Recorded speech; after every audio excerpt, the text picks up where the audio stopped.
All right. Episode 24 is all about Universal. I guess we should change our name here pretty soon, huh? No, we're not changing our name.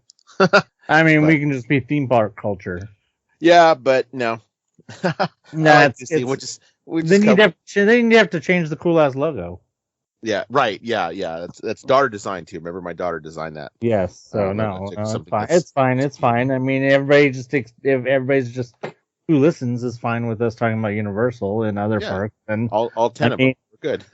Yeah, I mean, it's been since day one that we've talked about Knott's since day one. So I mean, especially during the shutdown when we kind of started, because that was the only thing going on with food. Right. I mean, and we all had Knott's passes, so I mean, it's fine if we talk about other things, as long as we know that it's always in our hearts. It's Disney, I guess. Yeah, and we'll be back there as we record this. I will be there on Sunday morning eating all the Lunar New Year food because I'm going broke. Sip and savor. We know from past podcasts that Sip and savor, we figure it out. We figure out what's worth the value and what's not, and work it that way to definitely get our money's worth. That'll be the next episode where we talk about Lunar New Year. But this episode is all about, well, I'm going to say Mario because it's Mario. Yeah, I mean, they could call it. I mean, we could start this off by probably my biggest complaint about the whole thing is the name. Why call it Super Nintendo Land when where's Zelda? I think we mentioned this last episode. Where the hell is all the other Nintendo shit? You can't call it Nintendo Land, and when it's pretty much just Mario. So I mean, yeah. And so have I heard right that I've heard rumors that's in plans to expand? I mean, if there's an expansion and that's what they do with the expansion, then that's fine. I'll be happy with that. I mean, it's just you can't. I mean, Zelda. To anybody who grew up with Nintendo, Zelda is just as much as a part of Nintendo as Mario is. Yeah, coming from a Nintendo family. Yeah, and I can say that very much so. You can't claim Nintendo without, being more than just Mario. I mean, it's fine and all, but I mean, yeah, it's in the name. You got to at least pretend like you're doing something else. Yeah. Well, you said it. It's just Mario, but Mario is the staple.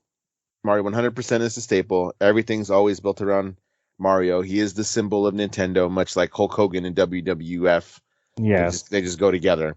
So hopefully we do see more, but Anthony and I actually got to go to the passholder preview of Super Nintendo World. So we more than anything, I think we wanted to talk to each other about this to see kind of what we thought, because we went at different days. I went on the first day and he went the next day, the second day. So I thought it'd be interesting just to do a comparison of the things at the same time. So like I'll talk about what I told you earlier, like me getting there, and then talk about your getting there, and just piece by piece until we get to the land. Because I'm sure we had very different experiences. Obviously, there's at least one major difference between our checking in process. So, yeah, there's got to be differences between all of it, however minor it may be. And I think today, the third day, they're still trying to figure stuff out. But we'll get to all that. So we've already heard our complaints about the way the process worked to even get this. I'll go off on a rant later, but I'm still peeved about the technical rehearsals. More such so after experiencing what I experienced. But let me first say that on my journey out there, now I think it should be said that I live about, on a good day, an hour away from Universal. On a good day. The day that I went happened to be the day that the 91 was closed from the 15 to Lincoln. I happen to live right above where the 91 meets the 15. So everything getting out of even my neighborhood that went through either direction was busy. So when normally I could have been on the freeway within a few minutes, it took me a good 20 to 25 minutes to even get to the freeway. So that already was like, okay, how's this going to kind of work out? Got to the freeway, and all told, once I got on the freeway, it was about an hour drive. Once I got to the freeway, it wasn't too bad. It wasn't much longer than normal, but it was quite irritating to put up with traffic, knowing, and I didn't know this. I didn't know that they had said that the booth to check in was going to close at 3:00, and I had a 4:00 reservation. So I'm already like, oh man, are they really going to do it? I kind of didn't think so, but I wanted to make sure I got there just in case. I got there with minutes to spare. There really was no indication that they were going to close the booth. When I got there, weird because for my 3:00 reservation on Monday, my original 3:00 reservation for Monday, it also indicated that that the thing would close at 3, but they also, at the same time told you to show up an hour early. So right, that doesn't make any sense also. No. So I had heard, I knew somebody else that went that morning. I think they had a reservation at 12, and they told me, try to get here a couple hours early because this line is really long. So I went and got there, and there were like 2 people in front of me. That part wasn't long. It wasn't hard at all to check in. And check in, it was just showing the email and showing my passes, and that was it. No ID, nothing. Which, okay, that part's fine. But I had the stuff, but that's fine. Security wasn't a problem. Security Universal never really is a problem, so that's actually pretty good. And getting into the park itself was not a problem. Quick stop at the restroom because we've been in the truck for a little over an hour. I bought a power band. I bought a power band. Where exactly was your check-in? It wasn't where it was of where security is. There was a big tent set up over there. Yeah, okay, because that's not where they said it would be. Oh, where did they? Oh no, I said it would be to the right of the park. What, didn't they? Yeah, and it said the Globe Gate. Okay, which is the gate to the right. The gate that's in between, that's next to Frankenstein. Yes, because of the Globe Theater that used to be there before it was torn down to build Pets. Okay. The Globe Theater was right there, so that's why that's called the Globe Gate. In fact, when I worked there 20 years ago, that used to be an entrance for cast member parties. Okay. So that's where I thought they indicated that it was going to be, and I thought they were going to let people in there. I don't know why they said anything about Globe Gate, then it ended up being over where it is. Could have been a last-minute decision on their part. Who knows? I think it worked out better where it was. It wasn't in a high-traffic lane for normal people walking. Yeah, so I did notice that it was set off to the side, so it wasn't in the way of anything else. So that actually was kind of nice. Over by Globe Gate, like they indicated that I thought they were going to, then they would have ended up interfering with whatever was coming to and from Frankenstein, which at that hour probably not much, but no, actually, I upgraded to preferred parking because I wanted to just cut down. Well, I only pay the difference on my pass, so $30 parking normally, which I get for free, $50 preferred. I only paid $20 and I parked in Woody Woodpecker, which I talked about before. I like that lot. Yeah, it made it really easy because preferred parking's only supposed to guarantee you Jurassic parking, which is ridiculous because Jurassic parking isn't that much closer than. No, it's not. Than the general parking. I've always either ended up in Frankenstein when I've upgraded, or the last couple of times I've went when it's kind of an off time in Woody Woodpecker, which I really do like. I like Woody Woodpecker. Man, I feel like I haven't been in Frankenstein since I worked there. Because, I don't know if you have to go in the morning to get into Frankenstein or what. Because back in my day, Frankenstein was mainly cast member parking, and I think it still is somewhat. But I mean, I've noticed that there's some off topic real fast from the Jurassic side. Or from that side, it looks like there's construction on that side on the park side of Frankenstein. I wonder if they're making Frankenstein bigger. I don't know. I think it might be some cast parking. I'm a new Universal pass holder for the most part since the beginning of 2022. I've only either parked in Frankenstein or Woody, like I said, but I have noticed that it does seem like there may be some cast member parking in Frankenstein because it doesn't appear they use all of it all the time, only for those preferred upgrades. Half the times that I've been first thing in the morning, and it has been in Frankenstein, or I've been later, and then I end up parking in Woody. So having gone to Universal myself, just to the City Walk or whatever, that's when I've parked in Jurassic or further back. I don't even remember what the name of the other one is. But that's how that's worked out. I'm fine. I'm actually fine to pay in the upgrade to not have to walk so far, just because like at the end of the day I'm tired, and it's like let me just It go. probably also depends on where you come in, because where are you coming in that you're getting put in Frankenstein or Woody Woodpecker? James Stewart, right where up that hill right there where the where the train station, where the subway is. Okay. On You're coming into it's Lancashire, right? You're coming into Jurassic through what would be considered the original ticket gates. Yes. The original parking gates. Yes. Because now, obviously, there's the parking gates that are inside of ET on the bottom, but the gates that you probably went through are what would be the original parking gates. So yeah, I guess that makes sense. But I think if you go and try and get preferred parking coming in through ET, I think the best you're going to do is Jurassic. Okay, so I've been doing it right. It has to be a quick connection because they're not going to route you from ET all the way the hell over to Woody Woodpecker because there's no direct route for that because that parking isn't connected.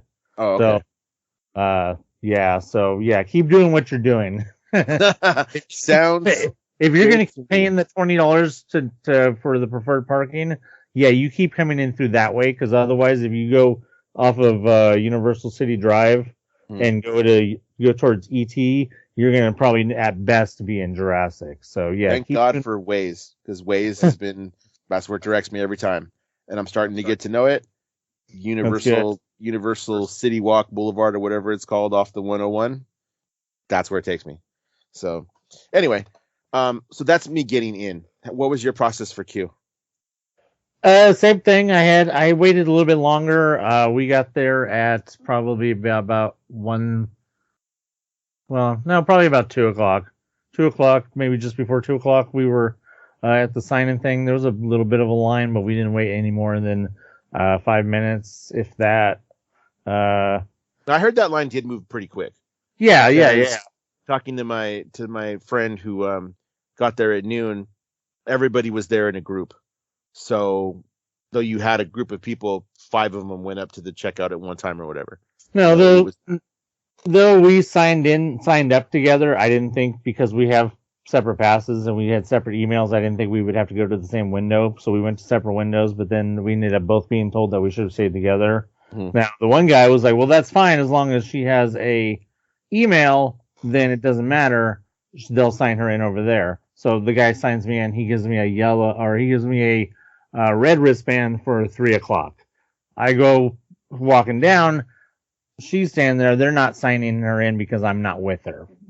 So obviously it's one of those cases. Well, it depends on who you get. So they're not signing her in. And the process of that and me walking up, they're like, do you want to do a 5:00 time instead? So that way it's not so crowded. And in the process of me mulling over that and figuring out what the hell we're going to do for 4 hours or whatever until 5:00, 3.5 hours, they add in, we'll give you front of the line for the tram tour. At which point I was like, okay. Yeah.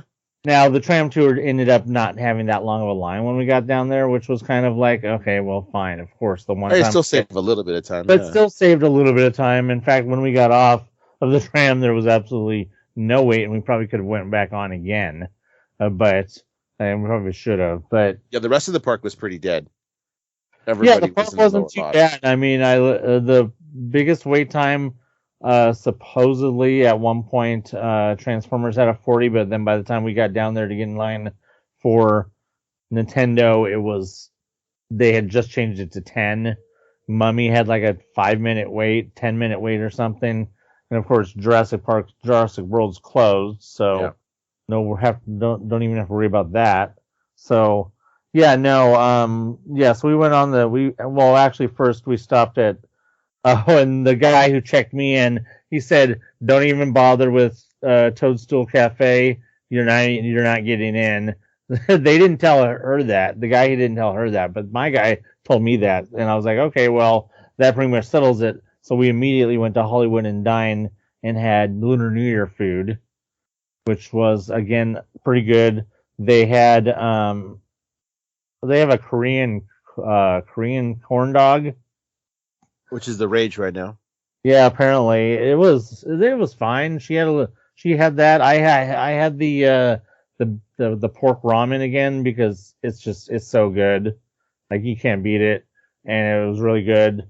They had a couple new items. Some of the items were stuff that they have had all year since last Lunar New Year, so they didn't really add too much. They brought back the fortune cookie shake, which she had last year and raved about, but the food was fine. Since we knew we weren't going to get in down there, figured might as well go ahead and do that. So we did that, and then we went ahead and went on the tram, And and then then is that and then it trying to started keep? raining.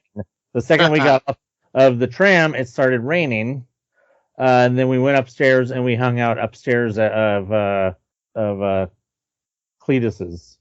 At Cletus, get some chicken, just hang out. Have you ever been upstairs? I have not. That's one of the restaurants I haven't eaten at yet. If you ever get a chance to go upstairs, it's totally worth it to go upstairs Okay. because if you go upstairs from the Cletus side, upstairs looks like Cletus's, but then you pass a threshold where it looks like Krusty Burger upstairs because you're above Krusty Burger. Yeah. And at the very end is a hidden treasure, and it's the comedy club from Simpsons. Oh. At the very, very end, it's just a little room that's just dressed up to look like the comedy club from Simpsons. So it's a little hidden treasure upstairs of the eating places. But we just hung out up there for 45 minutes watching the loop of Simpsons clips because they also have TVs up there. Have to check it out because rumors are rampant that that's gonna be done pretty soon, and changed into something else. Okay, it's really awesome. I really love Simpsons. It's such a special place. It needs a little upkeep, but it's pretty cool. I did get the power band, and I bought one of them. Oh yeah, we got one power band as well. We actually got it at the Nintendo store on City Walk because we took the chance to walk in there that they might have it, and we were like, well, why even wait until we get in the park? Let's see if they have it here. And they did have it, and we got it there. The Mario store that's right inside the park, on the plaza just past guest information or whatever it is, they had a guy outside actually kind of advertising them. So he had a few in his hands saying, "Get this." So nice. I walked in because I told the wife and kids, I'm gonna get one because I don't know that it's necessarily, from what I've read, don't know that it's necessary to have for all of us to have one. But my son, being the Mario obsessed one, was like, I'll get you one. It is Mario, and then we can kind of just try it out, like for some of the different stuff. I'll just switch it over, put it on my arm and just go. So it is just a slap band. Yeah, which is kind of disappointing, but it explains why the price point is cheaper than a Magic Band or something like that, because then there you're paying for the fact that it's not just a cheap, I mean, the problem with the slab band is that once that wears out, it's not going to slap anymore.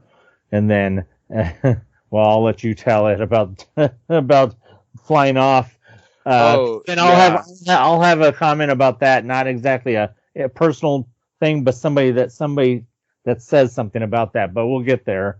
I was just gonna say that we probably didn't even need to get it outside because once we got inside the little kiosks, they were freely available out of there. But we'll get there also. So yeah, so headed down to lower lot, and we were queued up in Jurassic Park. Now that really? That's where we were at. Here's my first rant. Okay. No direction. There was absolutely no signage, no direction to what we're supposed to do. I only knew what we were supposed to do because I had the friend who did it earlier that day.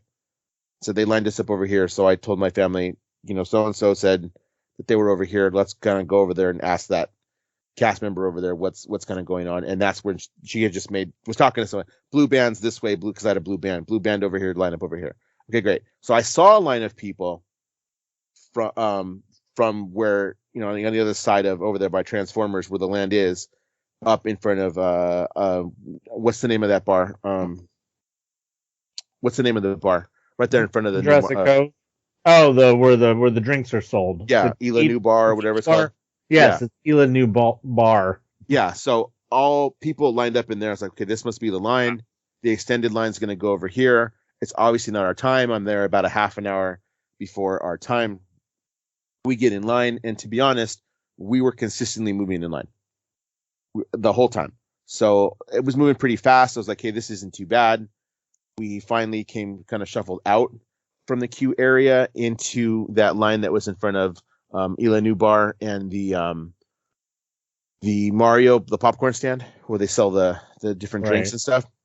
At that point, this is how I know they're not watching what's going on at all. Some family who was headed back towards the end of the queue catches wind that we're all moving and just kind of turns around and ends up in front of us in line. And I didn't catch that right away. Otherwise I would have said something, but they just kind of ended up in front of us in line. I've been waiting there for half an hour. They were just walking up and end up in front of me in line. Right. At this point I was like, well, once I kind of figured out what was going on, we're almost there. Like I'm going to be in a few minutes. Okay. So then it went up in front of Transformers and we used the extended queue on the side of Transformers, which is just like two switchbacks. Yeah, so I had to use those. Yeah, okay, then that's all, and that's all fine to keep it orderly inside the line. Every once in a while, you get asked to see your colored wristband. That's it. I didn't even bother taking a picture in front of the tubes that are outside or the actual land sign. I thought I'd come back and do that later because I had told what I had heard from earlier was my friend had said, kind of go straight for the ride because there was so many people just milling about, not really even doing anything. So she just ended up walking straight into the ride because a cast member had told her, she asked, where's the line for the ride? And the cast member's literal reply was, who knows? Had no freaking clue. So before we talk about the land, go ahead. Where did you guys line up and all that? And then we'll get into all that. Well, they're definitely, now I don't know if it was because they added a third time. So I don't know if they offered the 5 o'clock to the earlier people, what I assume was probably noon, because that would be a long time to wait. Right.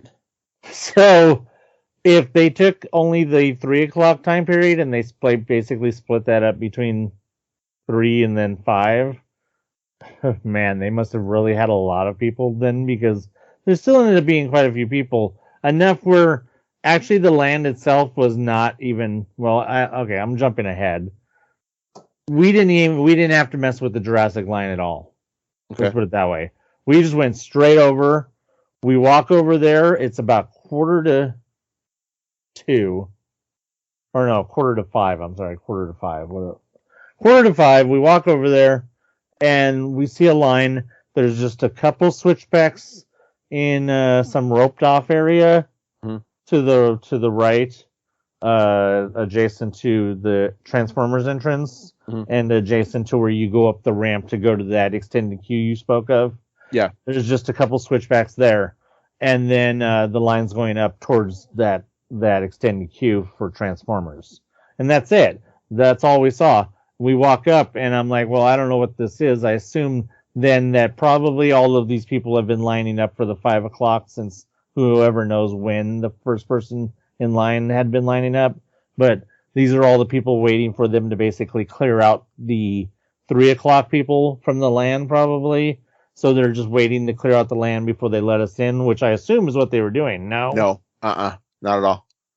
No, because there had to have been some mix-in because of whoever was left on the ride. But then I didn't know that because you said the ride had been down for an hour and a half. So unless they let people stay in line from the 3 o'clock hour, that all of the people who were in the 3 o'clock, there should have been no excuse for them to be gone because there shouldn't have been any in the line. But when we got inside, the ride was running. So I don't know how long the ride had been running. So as we speak, day 3, I have not heard anything about anybody telling people they couldn't stay in the land. Now, what I have heard but did not experience myself was that dependent upon what color wristband you had, you could only ride the ride once or have a specific time set aside that you kind of reserved a spot at Toadstool during your time. They may have told you it was going to be later. So during my time, if I went and said, I wanted to get a reservation for Toadstool, they may have told me it's going to be 2 hours, but because it's within my time, they would have let me do it. Well, then it also, you had said that basically you could, or somebody had said that you could stay inside as long as you wanted, but you can't, once it's past your time is up, you can't go inside of things. Right. Minus the store. minus the store and minus the Bowser Jr. challenge. Those were the two that I heard that you could do. There's still some interactive stuff to do, but there was something that I went inside of where they checked wristband, but it was only one thing that I got wristbanded for inside the land, but I don't remember what it was. I thought it was the store, but probably not, because that wouldn't make any sense. No, there was nobody standing outside the store. Well, there was somebody standing outside the store when I was there. Really? Yeah, so I don't know. But backing up, so yeah, that was it. I went up and I said, "Is this the line for yellow wristbands?" And they said yes. So we got in line. They didn't. We just kind of sat there. We didn't really. I mean, the line kind of moved up, and where I ended up on a switchback that was directly facing the entrance, so I was able to take some good shots with no people of the entrance. Right. So that worked out, because obviously then when they started letting people in, that was impossible. So yeah. I'm glad that I was able to be stopped on that switchback, where I was able to just turn around and be able to take a virgin photo of the entrance to the land, because who knows how many times in the future you'll ever be able to do that. So yeah, I would have liked to have gotten some pictures of around the little cutout tubes, but that's fine. It is what it is. Oh, it'll happen eventually. I'm not worried about that. Yeah. So once they started letting us in, they let in a huge batch first, and then they cut it off for a few minutes. I don't know why, but they let in the batch they let in first, probably enough to let everybody, probably enough people to get the ride filled up, probably is what it was. Or at least I didn't see that. I wonder if that's new for the second day. It just was like they checked you and go, but I never saw it stop anybody. Yeah, no, they let a big batch in, and we moved up some, but then they stopped, and then once we backed up again, and I think I was on the side in the Transformers extended queue. We sat there for maybe about another 5 or 10 minutes, but then once they once they let go, it didn't stop. We just all went, and we were inside. That's new. I don't remember them stopping anybody. Yeah, so we moved pretty consistently. So never even a 5 minute. If we stopped, it was seconds. Yeah, that's weird. And I don't know why they did that. I don't know if it was just the ride queue filled up, or let people to get into who had reservations or whatever for. No, I'm sure you saw stuff that I didn't see, because I went first day and you went second. As they evaluated kind of how they do it, I'm sure there were some minor differences. I wouldn't doubt. I mean, adding the third time period at 5:00 being one of them. And once again, I don't know if they did it because of that or if they were already going to, but hours excuse me, our hours got extended to 7. So I'm not even aware that. Okay, so I told you that there's no way that they kicked anybody out, because no one was paying attention to wristbands. For the most part, no one was paying attention to wristbands. So you had no way of knowing that. Even when I walked in the ride, no one looked at my wristband. I never got wristbanded once. I got wristbanded not inside the land. I got wristbanded once inside the land.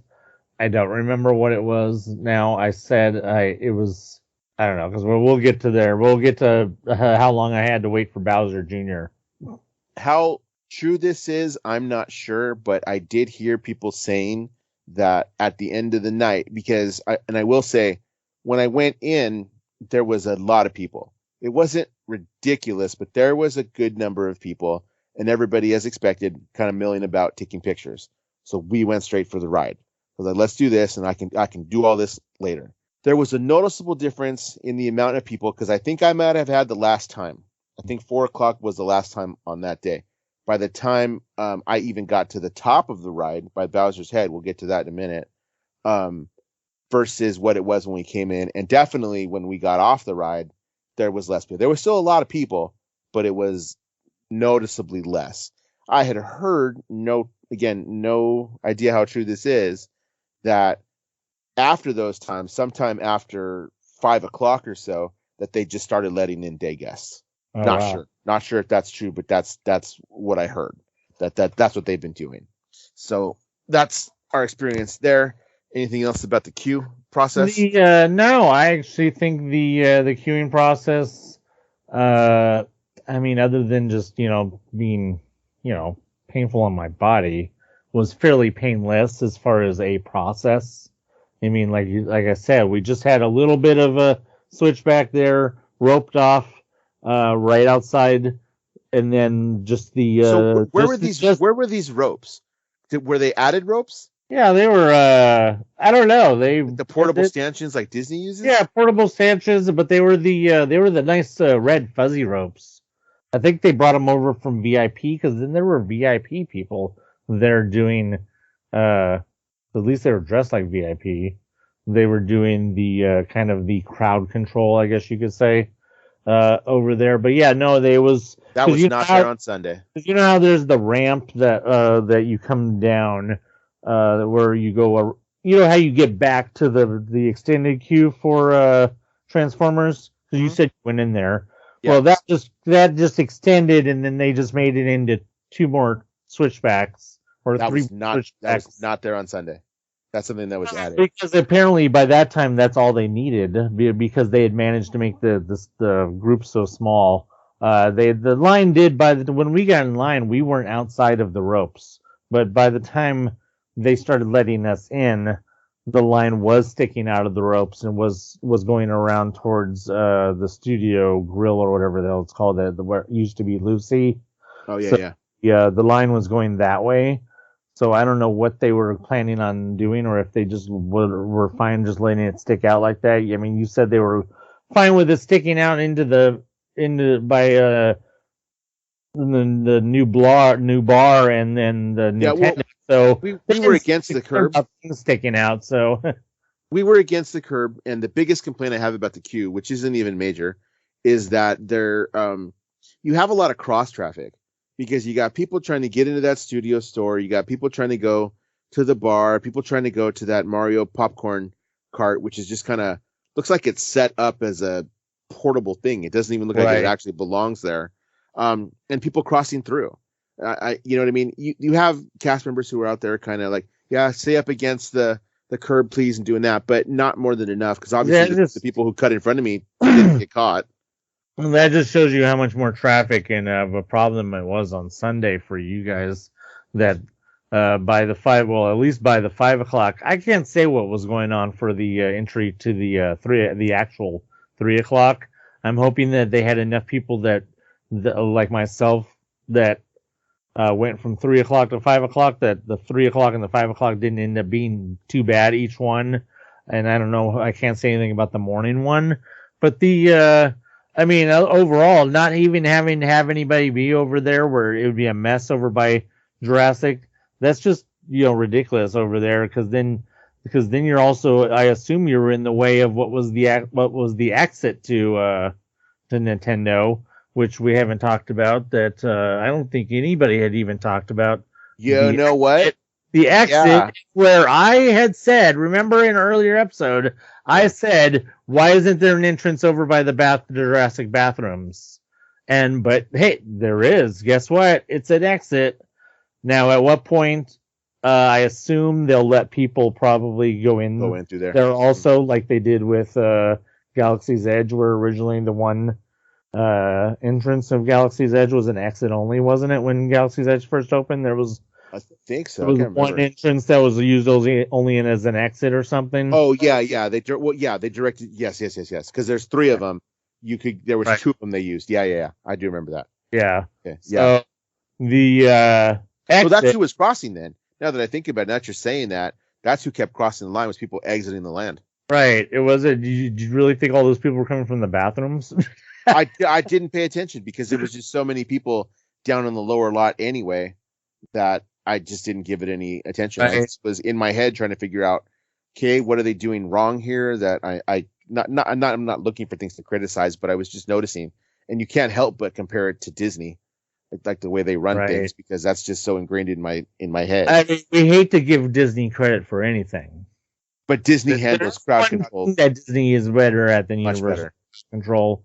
I spoke about the debacle that was Christmas and the blocked off, making everybody go all the way around past Minions and shit to go just to get to Simpsons area is just like ridiculous. Disney would never. My friend brought that up too, who goes to Universal more than I do. She brought up the same thing. But I mean, no, they're not great at that. But I feel like that they did do some sort of, because whatever happened with you was obviously a night and day compared to the experience I had of just going over there and getting in a nice little queue, not really waiting overly long, and then getting in, and then we were in, and I mean, I guess not that I'm complaining about that. I'm just giving the experience, because we still moved pretty quick, because by the time we actually entered to get in line for the ride, it must have been 4:15. So we got in there in line pretty quick, because I have to walk, we're looking at stuff too real quick and just kind of figuring out where things are. Because again, there's things aren't labeled and there's no one giving direction. So you're just trying to figure out, like even my friend was like, where the hell is the ride? Because nothing is, you finally see a little sign that says Mario Kart Bowser's Challenge. Oh, it's back there. Let's get to that. Let's move inside, and when we get to my first rant. Okay, so I got one at the entrance. So there's a tunnel or whatever it is, a drawbridge or whatever the hell it is. A tube. In the front. A tube. It's the a tube. The warp tubes from the game. Okay. So I didn't remember because I wasn't paying too much attention. I was trying to figure out what's going on. But you're right. It is a warp tube now that I think about it. You go in the warp tube, and there's the standby line. To the left is the handicapped. And as you go through the tube, to the right is the tester to see about your size, and the single rider line. Okay. So we had thought about single rider, but we said, we're here as a family. Let's kind of do this together for the first time. Wait, you went through the tube for the entrance to the land, and the line for the ride was already there?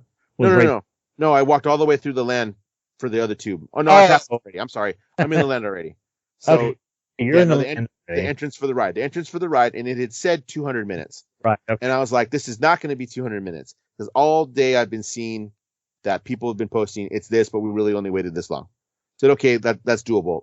How long could it possibly be if this is not outside this building? It can't possibly be 200 minutes. And it wasn't. But we went in, and already first complaint, because people trying to figure out where they're going, trying to cut into the line. Oh, looking for this. No, to hell with you. I'm here. You get your shit together. There's no separation, not even a chain between here's the standby, here's a single rider, and here's the friggin' handicap access. There's one person there trying to get directions. I saw signs on the ceiling that said. I saw signs on the ceiling too, but people don't read. Anthony, we know this. They don't read. So there needs to be a separation of the lines because they don't read. So it's, and I can get to that later with another point with separation and no signage, but we'll get to that in a minute. So we went in, got in line, and we'll talk about the line in a minute, but all told, I waited about 90 minutes for the ride.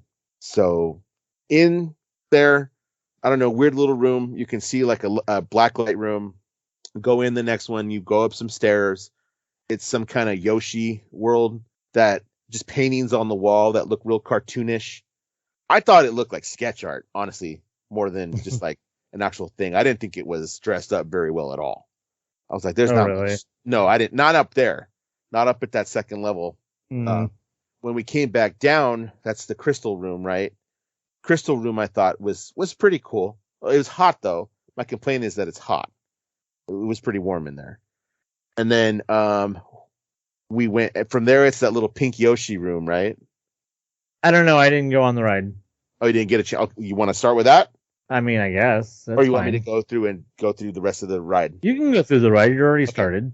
So I don't care about spoilers. I'll probably watch a ride through. So, which is that's going to be difficult. We'll get to that in a minute. Into this pink Yoshi room, up some more steps. There's a lot of steps in this. A lot of steps in this ride. So into this Yoshi room with eggs and trees and all that kind of stuff. Then you get shuffled into another room that leads to the outside. And at this point, you're literally outside because you're outside the big Bowser head. Yeah, I saw the people up there, and I figured it was part of the ride queue, and I was like, damn it, I want to be up there without having to be in the ride queue. Okay, so there's a way up there. Oh, there is? Yeah. So, damn it. Okay, I didn't know this so my friend, she actually used to work for me, and she's that. So she actually worked for me yesterday as a sub instead of a tutor like she was. She told me, did you know there's a way up there? She's like, no, I didn't know that. She's like, yeah, I saw some people up there. So she went and asked a cast member, and they directed her to where there was a set of stairs that you could climb up and go up in that area. You weren't in the same area as we were, but you could get up there. I saw those stairs. I know the stairs you're talking about. Yeah, damn, so they're to the right of the bathroom. that yes, the set of stairs there. I thought it was something to do with the ride, but I thought it was I thought at first it was an exit or it was something else that you couldn't go up. So I didn't go up there. Damn it! None of the. Have you used the app? At the stairs. Have you used the app to look at? No, I haven't really used the app to look at things. It's not very helpful. Okay, well that's. It shows you what some stuff is, but like it doesn't actually tell you what it does. It's not very helpful at all. So anyway, finish the ride, then we can jump back to that because I want to just rant about the nothing labeled business. You got it. Okay, so we go through the top. When you go in Bowser's mouth, that's like it finally sets everything up to be like there's some backstory to the ride now, because that's actually Bowser's like quote unquote lab. Right. He's developing the bombs and stuff like that. That part is like where it becomes super freaking cool. The queue at that point is like, okay, this woke me up. So you go in the mouth and there's a giant stone statue of Bowser. Oh, like that's like it. Oh, I think I posted it on Facebook. Okay. So that's where that is. As soon as you go in Bowser's mouth. So that area up there is pretty cool. They have that's different the match to the Bowser Jr. statue in the Bowser Jr. Then. I didn't go in there. Oh, okay. Well, good. I did because I'll be able to talk about that. Good. Okay. So went in there, go through that part of the queue, and we're finally like, okay, I think we're finally made it. And a little over an hour in, I think we're getting close. So we finally make it into, we're like, okay, this is obviously where we're going to be. You get like a little pre-show, and then you go into another room that sets up like this is how the ride actually works, what you're supposed to do. And then yet another room, which is where they give you the visor. Right. That you not the goggles. The goggles are actually attached to the cart. But they Oh. give you the visor, and it's adjustable in the back. So you do that, and then they tell you, no, you get the visor when you get on the ride. Okay. Or the actual goggles. Okay, so we do that. From that point, you go get in line to actually get down to be queued up where you're going to get in the cart. Here's rant number 2. It's not clear where that is, because that's also where the single lighter ride meets up. Is in that room where they hand out the visors. Okay. So we go over because we're going to walk down a set of steps into the loading area. There's 3 lines. One is obviously this is the line. It's wide. It's nice and wide. Okay. So I think, okay, this is the line that we get in. There's one to the right of that. Turns out that was a single rider line. Then there's one to the left of us that really was single file. Like you could only be in that side going down the stairs in a single file line. So I thought this is either nothing or it's a bypass for like a cast member or it's a single rider line. So we get moving and they keep pulling people from our lines and we figure out these people have just freaking tried to like bypass this line, you know, and it turns out like that's a single rider line. It's not. It's not. All of a sudden they ask us how many, 4, go over here, ask them how many here, 4, okay, go over there. What the fuck? Wow. No signage anywhere for this stuff. So we go queue up for, you know, in the bay for the ride. And we notice the people that are there in the carts are just sitting there. And I'm like, there's no music playing. Uh-oh. There's no music playing. Are you kidding me? Are you telling me this ride is down? And so I don't hear anything, right? And it's real quiet. No one's saying anything. Not us trying to figure out what's going on. Cast members obviously aren't telling us anything. All of a sudden, the music turns back on. And I told my family, the ride was down right now. They probably needed to reboot it. But it looks like that's going to happen now. So the other side, of course, it would be the other side that we're not on. They get going. And we're like, great. We're still stuck here. About a minute later, our side gets going, and then everything got going. Now, the ride itself, it's cool. The ride itself is cool. Think Toy Story Mania with I want to. augmented reality. But yeah, I don't like Toy Story Mania. Well, this is essentially a glorified dark ride because you know on the what? Say again. Tell me why a Mario Kart ride is not like racers.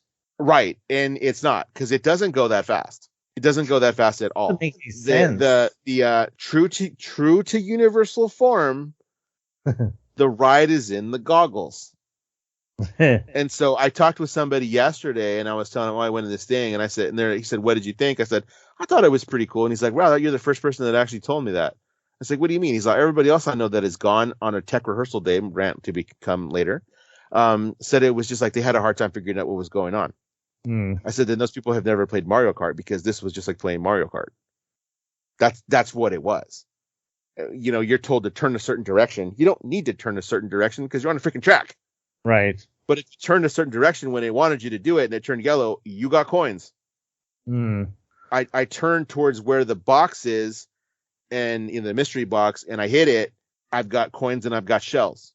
Does the ride interact with your band? The ride does interact with the band as far as the coins that you get. You get to put those coins on your band, and I haven't done this yet, but you can eventually transfer them to Mario Kart 8. Okay, because that'll be a rant about Bowser Jr. that coming up. You're talking about the 3 keys? What? No. You're talking about keys? Okay, well, that's coming. Okay, so everything else is just like, it's the game. You turn, and wherever you're looking is where you're aiming. So if I'm looking at, I'm going to hit a Goomba, I turn and look at him, I shoot a shell, and it shoots out towards him. But you got 4 people doing this because you're all in the same cart. And you see their shots, but the stream is whatever color that you're sitting at that's in front of you. And it shows you. That's why I say Toy Story, because you're on the track, you're shooting, you kind of know which things are yours. It's just done in an augmented reality fashion. So, did I think it was cool? Yes. Is it Rise of the Resistance cool? No, not at all. This for me is going to be like, if it's less than 40 minutes, okay. Otherwise, a single rider every time. Yeah, I don't think I'm going to be getting on it, because I don't know if it's going to do anything for me, because it's going to be like getting on Star Tours now. Star Tours now for me is hard because of the 3D. Because wearing glasses, none of these 3D glasses are really designed for all glasses to work correctly. And then don't even get me started on all of the scratched ass glasses from Star Tours. But like, when we were on the studio tour, the glasses just don't even work for me on Kong or stupid Fast and the Furious, because I can't even really see, because they're like flat and they're stupid. And it's like, if I have to wear some sort of glasses or something, and then I'm trying to look at through the glasses through my glasses, it just doesn't work for me. And it's just, did Becca get on or no? What? No, she didn't. Okay, so they're not actually glasses. They call them goggles, but what it actually is more like a face shield or an eye shield. Okay. So it's a HUD in front of your face. They attach to the visor. So I'll send you I'll send you a picture right now.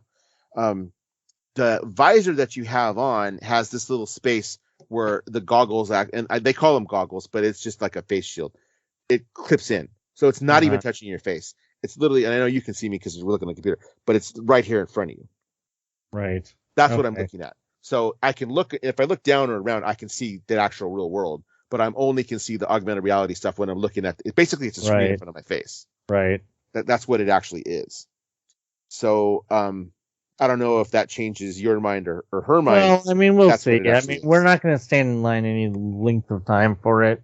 Yeah. So I sent you a picture. I sent it to the group, but, that's what the visor actually looks like. And when you get it here, that black piece in front, it looks like I got a bad Mo haircut. That's actually what the face shield kind of sits against.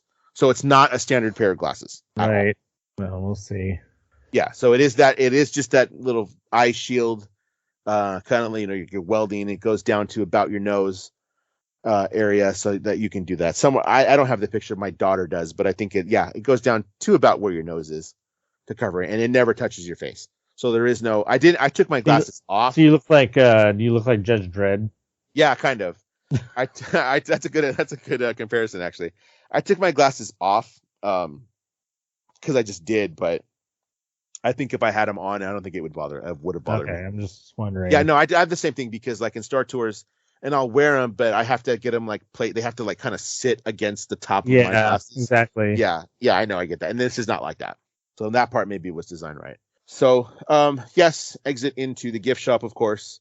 Yeah, I saw the exit when we went in the gift shop. I looked into the exit and I could see the bin where you dropped your hat into. Yeah. And then the goggles are attached to the cart. Yeah. Right. Yeah. So that was our experience. Like I said, I enjoyed it, but it is just kind of a glorified dark ride. I'm looking at a 30-minute wait. Anything more than that, I would single rider. If anybody wanted to do it, it's not a racers at all. Yeah, I think it's proper to say it's a Toy Story with a Pokemon Go kind of augmented reality type thing. Is what it is. I enjoyed it. The queue, once you get into Bowser's castle through the mouth, the queue is amazing.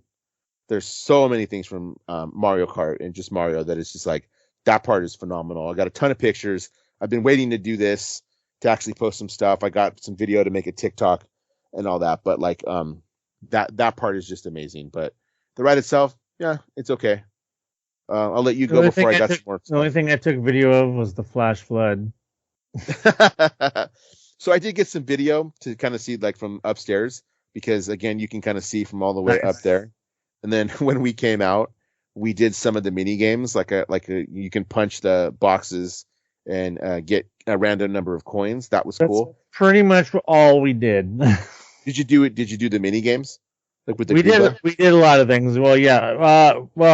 I mean, do we want to move forward with what we did inside? Because we didn't really rant about the. Let's start. Nothing's labeled.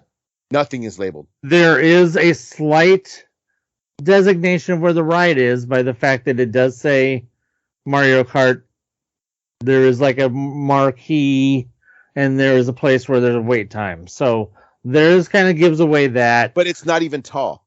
No, it's not. And then the mushroom cafe is a mushroom, and it's really hard to miss that. And then the 1-Up store is hard to miss. But everything else is just kind of a hole in the wall that you can walk into, and you're not really sure where you're going or if you're even going anywhere. Because example A, we saw, okay, the ride was 180 minutes by the time all the people in front of us had been let in. The ride was 180 minutes, so we were like, okay, well, we're not doing that. That's way too long. That's a long time. Now, I know you said that it had constantly said that, and it wasn't actually 180, but I don't think by that point I could have done even 90, so that's why we were just like, okay, well, let's try and do all of the other stuff, because that brings me to the rant of what's not there, and the fact that it's one ride. Why did they not learn from Disneyland, who opened Avengers Campus with only one ride, and were chided for it? And then they opened this with a ride that's probably even less impressive than Spider-Man, which I know to a lot of people, Spider-Man is super unimpressive. Like, I'm not even uninterested in Spider-Man because I've seen what it is, and it sounds stupid to me. So I'm like, both of these lands have now opened, and I've been to both of them, and I haven't gone on either of the major rides that they were the marquee rides, because neither of them are interesting to me. And it's like, well, what are you guys doing? You guys aren't bringing in rides that are interesting to everybody. Are you trying to just be like, okay, well, Disneyland, I get trying to appeal to more younger people. Universal, that's not what they do. These are the same people that want to do everything Fast and the Furious at their damn park. Why aren't you trying to appeal to more older people by doing a faster ride, or even trying to attempt at more than one ride? Because here we go to my point. In Japan, at their Universal that got Nintendo first, they have a second ride. You know that, right? Yeah. Mm-hmm. They have a second ride. For those who are listening that don't know that, they have a second ride. They basically have a people mover where you sit inside of Yoshi and you ride around the top of Nintendo Land, just getting to see the whole land, like a la people mover riding around Tomorrowland, getting to see the land, just getting to relax and just look upon the scenery and everything. And you know what? I would have been happy to have stood in line for an hour and a half to go on that, because that seems nicer than turning my head at things. But so not only do they cut the rides in half, but then they deprive us of what I consider to probably be the better ride. Yeah, I can see that. The land. I watched a video of the Yoshi ride. I don't know if you've seen that or not, or not you just know what it is. Funnily enough, I've recorded ride-throughs, but I never watch them. No, so I guess we should say that the land itself is small. It's small. Yeah. It's not big. Acreage-wise, it is not big, but everything is tall because that's what Mario is. Looking behind you, your background is, quote unquote mountain or whatever you want to call it, with the different levels that you jump up, and like typical to the Mario game. That's what this land is. It looks like that. Photographing that land photographing that land and making it feel big is very difficult. I mean, you could see the picture behind me.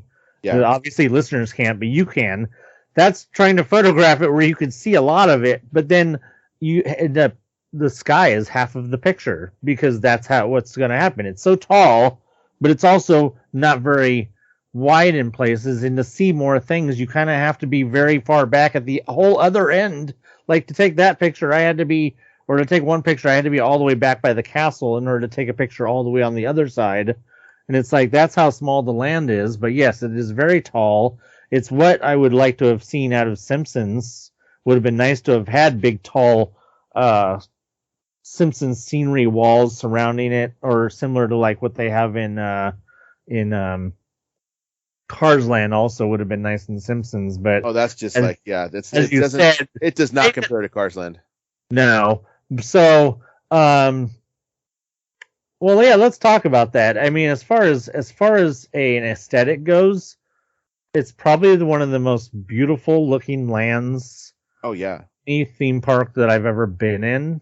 There's so many moving parts, and I dare not say animatronics, because I'm not sure that's really what they are. Oh, I don't think so many moving things. From, what do you call those? The piranha plants. The piranha plants, and Yoshi running around a tree, to the Goombas moving back and forth between two blocks, to the spike. I don't know what are those spike things called. I can't remember. The little rectangular spikes that go up and down. Right. To those on the outside, and just like aesthetically, it's beautiful. Beautiful. But it's small. That's the complaint, is it's really small. But bringing it back around to my complaint about there nothing being labeled other than the 3-4 major things, which brings me to the holes in the wall that you don't know what they are. You just kind of go in them. There's a line sticking out. You're like, okay, well, this must be something. Let's see what it is. Right. The first one we went to was a small little hole, and you can see inside that there was a screen on the wall with a bunch of the question mark boxes. And you can see people in there pressing on them. So, okay, well, we'll wait here. It doesn't look like that long. So we get up there, and it's a game where you either have to turn all of the blocks yellow, or you have to turn all the blocks red, and you're timed. And then when you get done, if somebody has the band, they can scan the thing twice and get coins from it and stuff. So that was a very simple game. Did you go in that room? I didn't see that one. No. Okay. No. So like I said, because nothing's labeled, you don't know what's there. We spent so long doing the ride. Well, see, that's the catch-22 of it.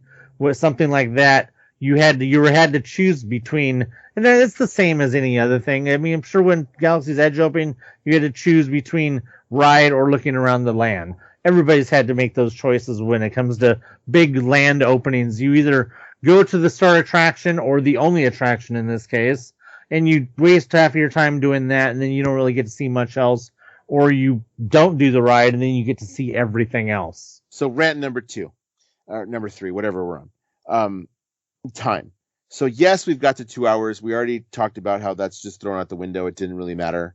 Being a Sunday, I knew I couldn't stay there all evening, because it's going to take me an hour to drive home. I'm not going to miss work. The kids aren't going to miss school to do this.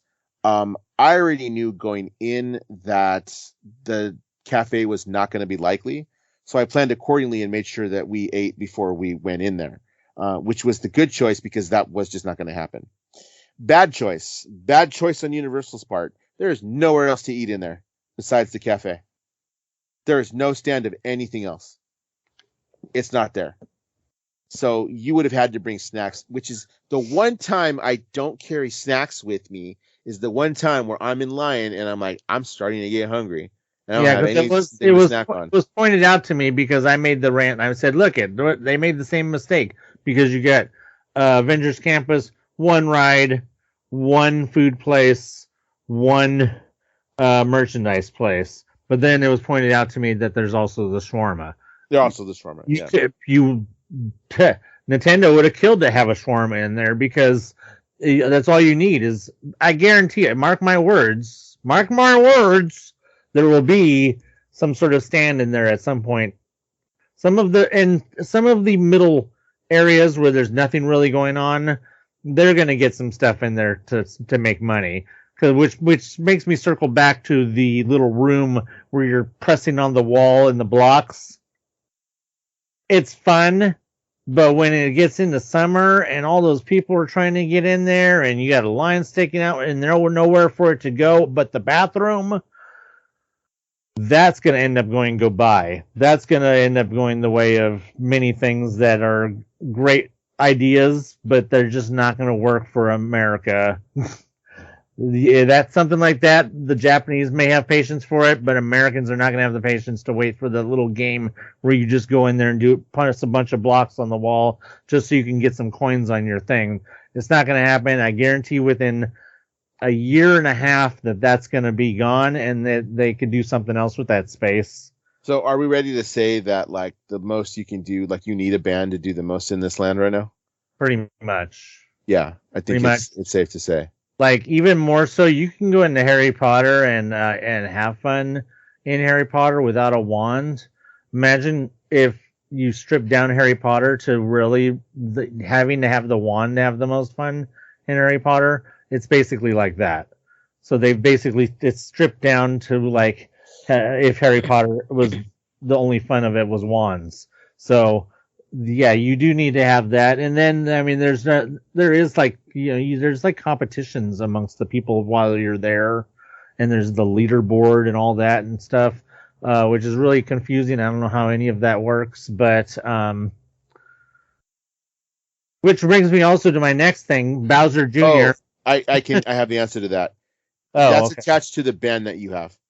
So the band that you have is attached to a team. So since my son got Mario, he's Team Mario. So on the leaderboard, it's everybody that does something that has the Mario band. Oh, okay. Real quick, back to your Bowser thing before that. So Bowser's kind of I'll let you speak about it. But like some of the other mini games, like I just saw this Goomba that was running on like logs and a line to get in it. And I was like, well, let's do this because what is it? Freaking signage. There are 3 major coin games. There's the one with the Goomba on the spinning thing. Yes. There's the one with the big piranha plant where you have to run around. We watched people running around pressing buttons, like as a group or something. That had a longer line. Yeah, that one had a long line. The piranha, the other one, the one you're talking about had a long line. And then there was a third one that was the POW. The big POW. I don't even remember seeing that. Okay. That's to the left of the entrance to, I believe left of the entrance to the ride. There's the one with the big POW. And I think there's a piranha plant above that. But that one had a big line. So you have the 3 major ones outside. Those ones are interactive, and then you have the one I said that I talked about with the blocks where you had to press the buttons on the wall. Yeah. And then you got Bowser Jr. Now let me preface this by saying that you get all the way through to Bowser Jr. and then there's absolutely no interaction with the band. There isn't a place where you can scan it, and nothing you do inside of Bowser Jr. has any effect on your band. So if you wanted to wait in line for the little Bowser Jr. game, and you think you're going to get something with your band, don't waste your time. Is that because you didn't have the keys? I see. What are you talking about? Keys? So in the app, there are you have to collect things. The more things you do, the more coins you get. Oh, you're talking about the little bad badges. Yeah, they're called keys. Yeah. Oh, okay. You have to have 3 to even get in there, but I don't think you needed to do that the first day. Oh. So not sure. That's to be explored. But again, I don't know, because there was no explanation and nobody in there said anything about scanning. So I don't know how they would even have known, because there was no place to scan inside of Bowser. But let me back up. There's a scanning thing outside, right? There's one of the hidden 8-bit characters outside, but that's it. Okay. See, I didn't even see all this. That's how clearly none of this stuff is labeled. There's little round. Well, those are supposed to be hidden because you get like you said, you get keys for it. There's little round on the walls randomly around places, and inside there's little round plates on the wall with an M on it, and you scan that, and then hidden in the wall is a light up 8-bit character. And then if you collect all of the 8-bit characters, you get another key for collecting all the 8-bit characters. She got 3 out of the 4. She missed Luigi. But so you get, once again, the entrance to Bowser Jr. is a little bit more obvious. It looks like the outside of a smaller dungeon, and like a lab type dungeon. And you go in there, and then at the very end, you can see a statue of Bowser Jr., which I assume is the mate to the actual Bowser statue in his ride. So he's trying to be like Dad. But there's like crooked paintings on the wall when you get in there. But you really have no idea what it is in there. There's nothing that tells you what's in there. You just know it has something to do with Bowser Jr., but that's it. So we get in there, and then we're waiting. The line's moving very slowly. People are leaving. Come to find out, we get around into this room that has a bunch of different artifacts. It would be one of those rooms that people who love to point out Easter eggs, or like, oh, that goes to so-and-so, that goes to so-and-so. It was one of those rooms. There's a bunch of stuff in there. Finally, it gets back from people down the line and nosy old people who decide to go up to the front and start asking questions. Yeah. 3 times. Was this nosy old lady in a raincoat, yellow raincoat. She just kept going back and forth.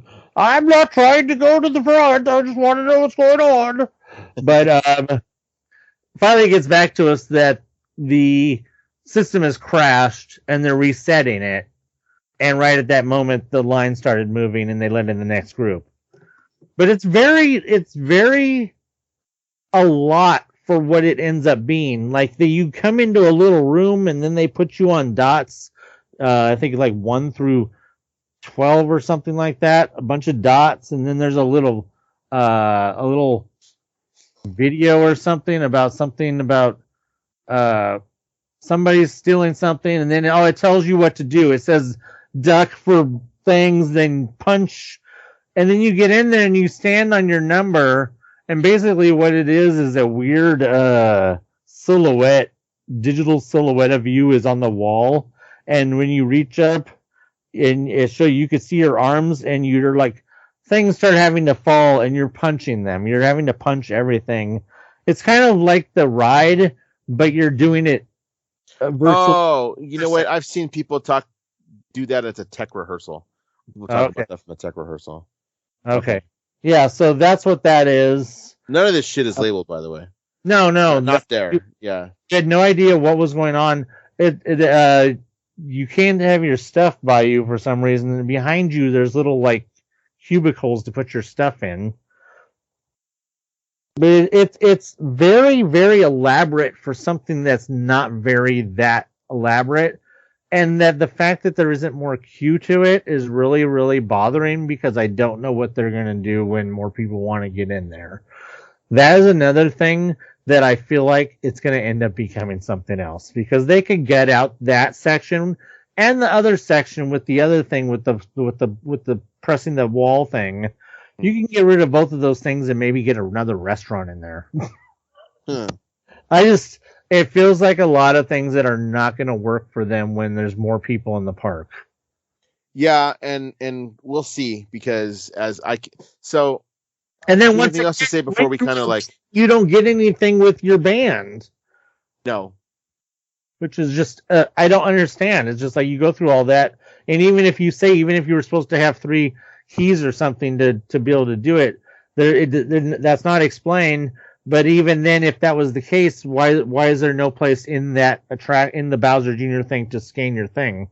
I only found that out because when I attached the band to my account, it said something about that. Like it's very weird the way that all pans out. And looking at the map now, because I was doing that as I was listening to you, where I told you could go up to observe kind of the opposite. There's a bunch of blocks up there. Oh, okay. So, and now that I think about it, that's what I was told again by my friend. So that's what she noticed, that there was blocks up there, and then asked about the steps, but didn't actually head up there. So that makes me mad that I saw that staircase and I didn't. I was like, oh man, do I really want to walk up some stairs just to see where they go? It's not like I won't be back there again. I thought it was an emergency exit for people wanting to see that, because it probably wasn't freaking labeled. Right, it wasn't. All it was a sign that pointed up. Yeah, there was a sign literally that pointed up the upstairs. Man, yeah, it's okay. So there's that. My other rant, unless you got anything else to kind of. No, I mean, I said an hour and we're a little bit over that, but that's fine. You've actually got more rants than me. My biggest thing that I just have to say before you say what you're going to say, my biggest thing is there's just not enough to do. It's just not enough to do for what is going to be the amount of people that are going to be piled into that little place. There's not enough to do. And I hate to keep bringing up Avengers Campus, but it is the same thing over again. It's just like you're going to get a bunch of people in there, but at least Avengers Campus had multiple entrance and exits. Yep. And at least it was a little bit more surface area. Yeah. You've got like more. Junior and the other thing are just going to create so many issues with lines sticking out. And the more lines that stick out of places, or even sticking out of Mario Kart, the more lines that stick out into the middle, that's less space in the middle for people to walk around. So it's just, go ahead. Well, the meet and greets. I didn't do the meet and greets. Oh yeah, that wasn't even going on. There was no meet and greets because it was raining. Yeah, it could have been the rain. It could have. Because I did see. No, that had a sign. Princess Peach's meet and greet had a sign. I didn't see any sign of where Mario or Luigi would be. In the middle, outside, there's a little hill that has power blocks all around it. Okay. Coin blocks all around it. That's right in front of that. I did see a sign for that, because I saw Mario was going to be at 7 and Peach at 7:30, but I was like, let's get the hell out of here because we still have to eat dinner. We'll be back. Like, my son enjoyed it because he, as a gamer, likes the games. The ride's cool, but it isn't like the be all end all of rides. But like, it's pretty cool. He's 13. He enjoyed that. He enjoys Mario, so he had a blast. And I did too. The aesthetic of it all. Had fun with my family. When you look back at it, we laugh. It's 100% worth it for the aesthetic alone. Mario Kart is relatable because all of us played it. Right. My wife and I were playing it before we got married, on the Wii. We were playing for that, and then it transfers over to, the Switch and my son. Speaking of that, real fast, before I forget, do you know that the band is an amiibo? Yes. Yes. Didn't know if you knew that. Yeah. He hasn't attached it yet, but again, we went on a Sunday, and we've already tested it. It'll give you goodies if you do it in Zelda, one of the not Breath of the Wild, but the other one, Skyrim.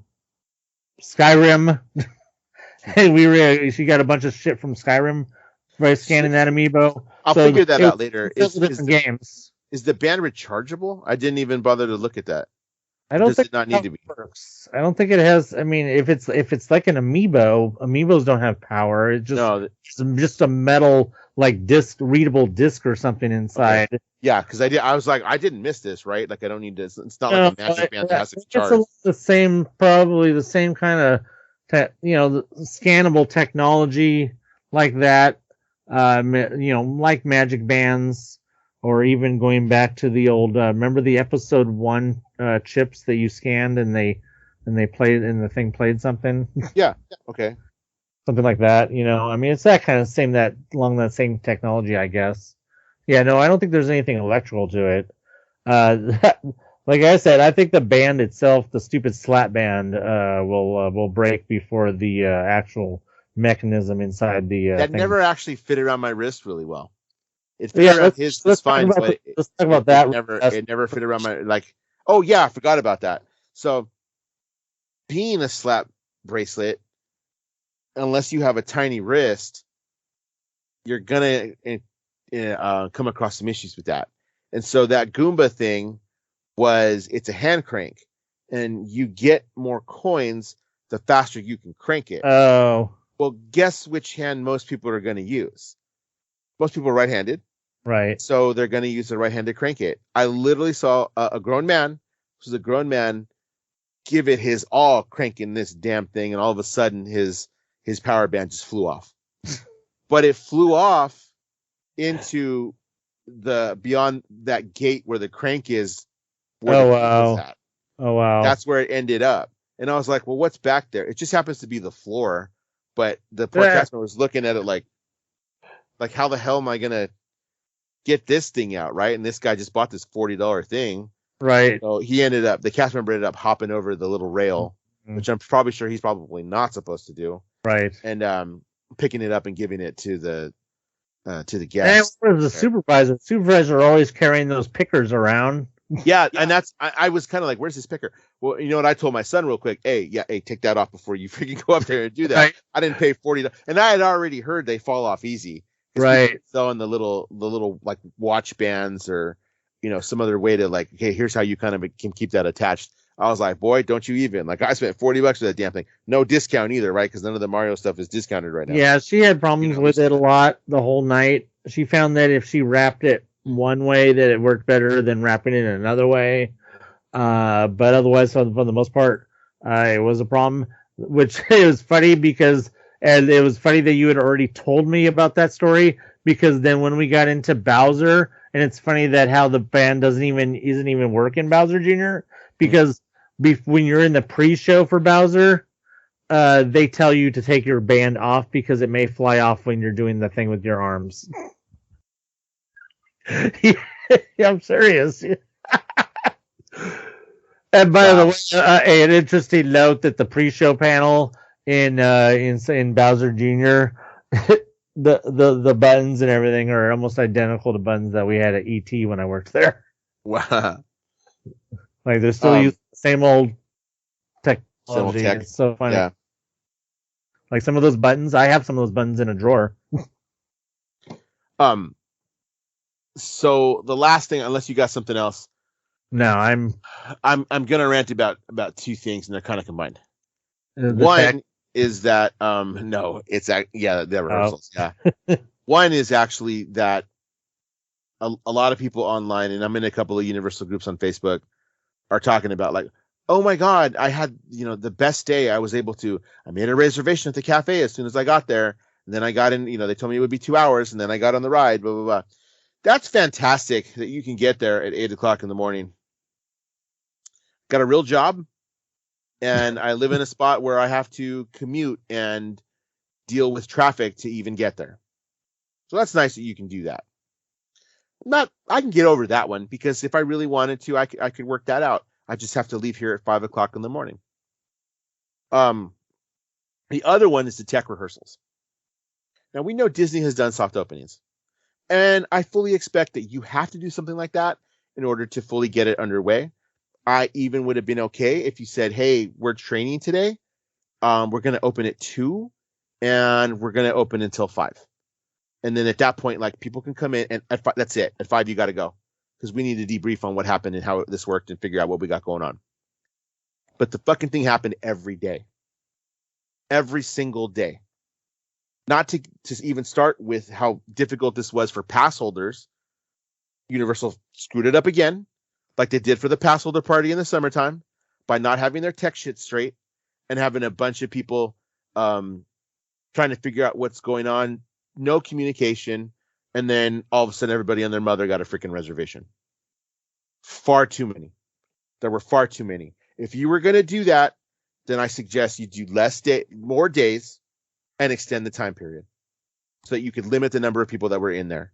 But me, who is a pass holder, and I got a pass because I wanted a pass. It wasn't strictly for this. It was just like something else I can do with my family and have fun doing. That's fine. I go when I want. I fully understand that.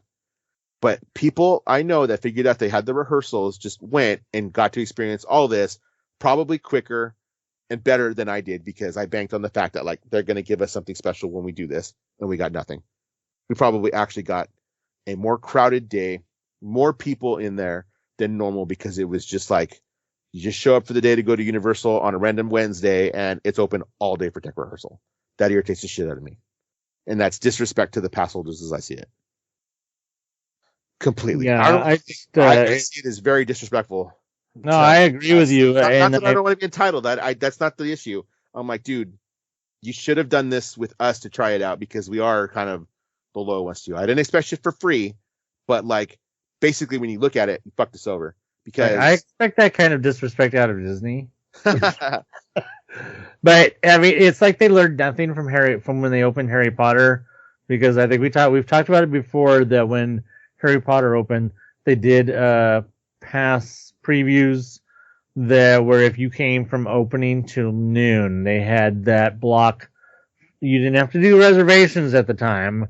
You just, if you were a pass holder, you could show up between opening and noon, and you can get into Harry Potter during a period of like whatever 2 weeks or whatever it was before the actual official opening, or however long it was.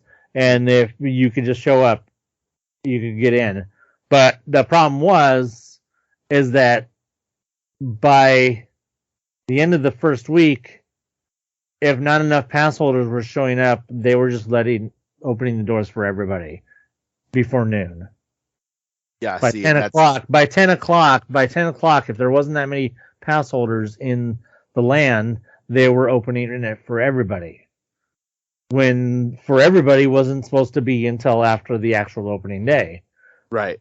So the whole idea was that their tech rehearsals were supposed to be the pass holder periods from opening till noon. That was supposed to be their tech rehearsal, was the pass holder periods, but they weren't getting enough pass holders showing up during certain days, so they were letting everybody in. So maybe they feared that's what's going to happen this time. Maybe they feared that's what was going to happen this time, because it should have been us that was the tech rehearsal. It should have been us that was the tech rehearsal with a limited number of us. I mean, there wasn't. Yeah. They did that because why else would you make a reservation if you're going to let that many people in and have it open to just any Tom, Dick, and Harry that walks into the park that day? Right. That doesn't make any sense to me at all. And it's fine. I know I'm going to end up going back, but I'm like, this is stupid. I'm not jealous. I'm not mad at anybody, but I'm like, that's poor decision making on your part to have this, because people that don't have a pass, and again, I don't feel entitled to it. That's not the point. The point is, if I would have went 2 weeks ago just because I wanted to go to Universal and they were open, I could have done it and probably had it. Not that I didn't have a good time, I did, but I probably could have had more experiences with less people just because I went on a random day in freaking the beginning of January. That's stupid to me, when it should have been like, no, we're treating you guys for being the pass holders, and we're going to do the tech rehearsals with you guys before we do like a soft opening. If this is how it's running right now, can you imagine when the shit opens to the public? I don't want to be anywhere near it when it opens to the public. Well, that's what I said. That fucking ride's going to be like 5 hours long. It's not even a lot of today too. Bowser Jr. is going to fuck everything up, because they couldn't even get the. How is that thing breaking down? I mean, all that is a bunch of shadows on a wall. I mean, they can't even get that to run right. I mean, and then that was backing up, and there was just so many people leaving. I don't even know what the line looked like out the door by the time we were inside the room with all the Easter eggs. I don't even know where the line was outside because I can't even imagine. Like I said, the lines are going to end up outside, and the land is going to look ugly.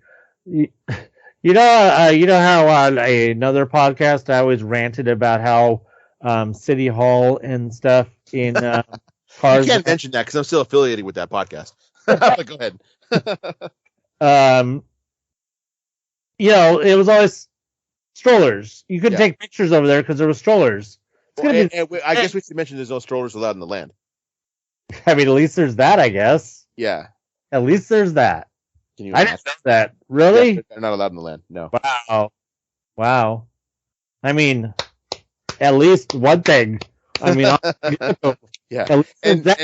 At least you could go through, and you never have to worry about seeing a stroller just sitting there in there. I guess there's at least that. You're going to see a shitload of people in lines sticking out, but at least not a sign of a stroller.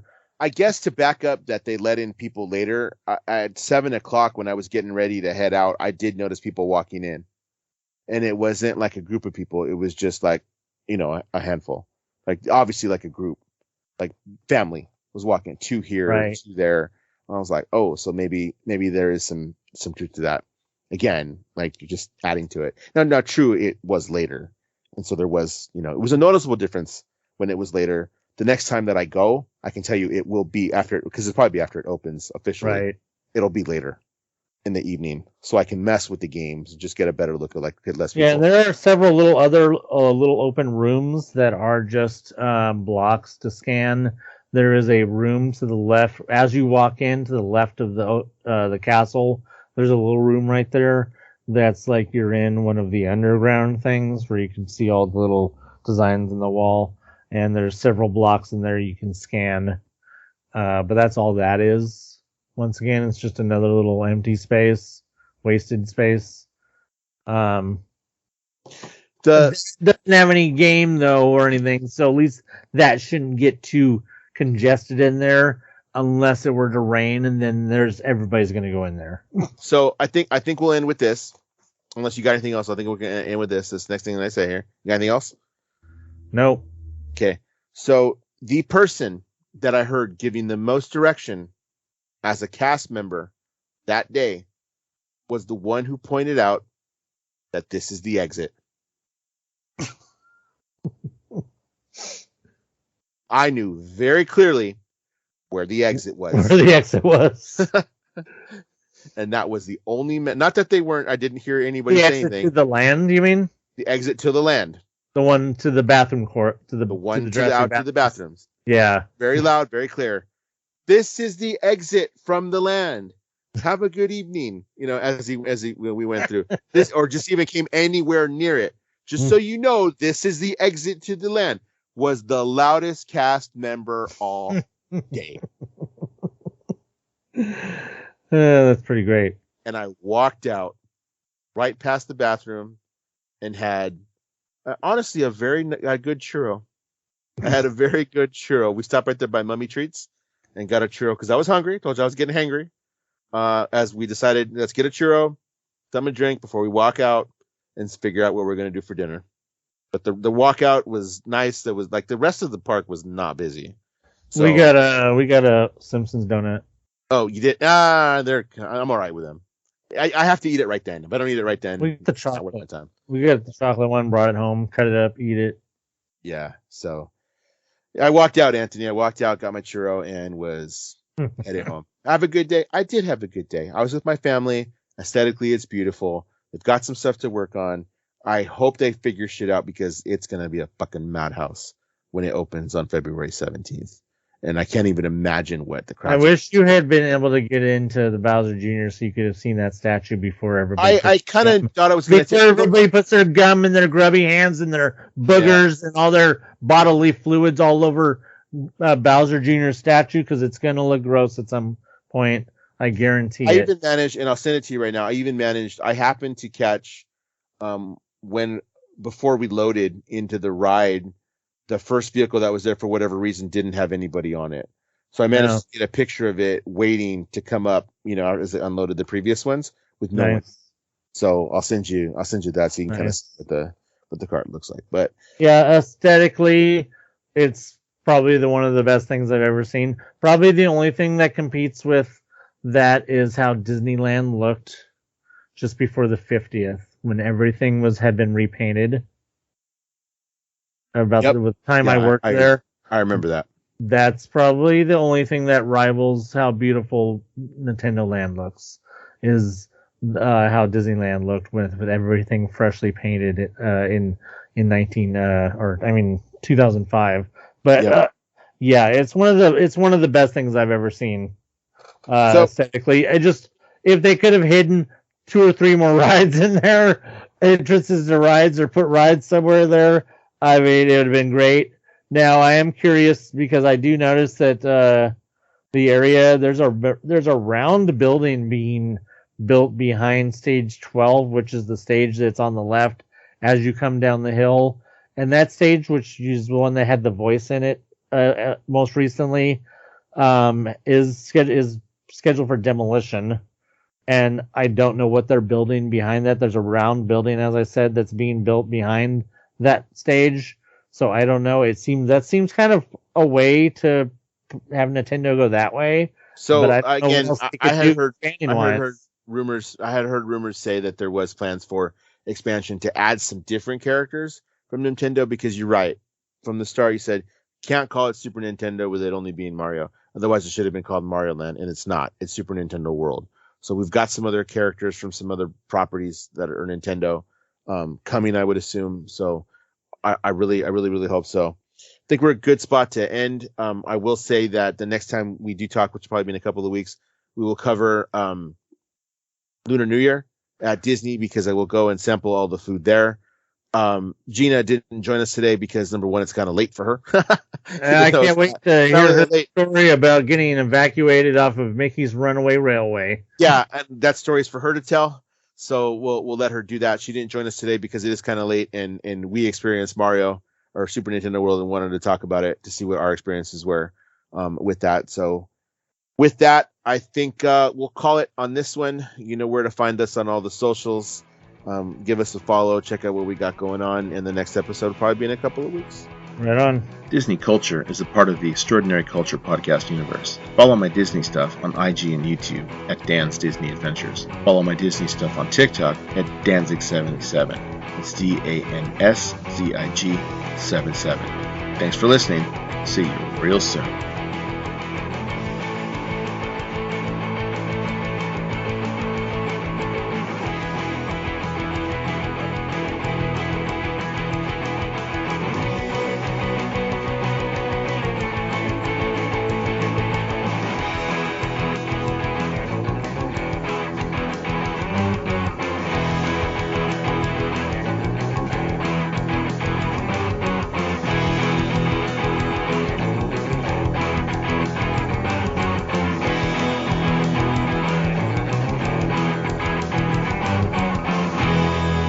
See you real soon.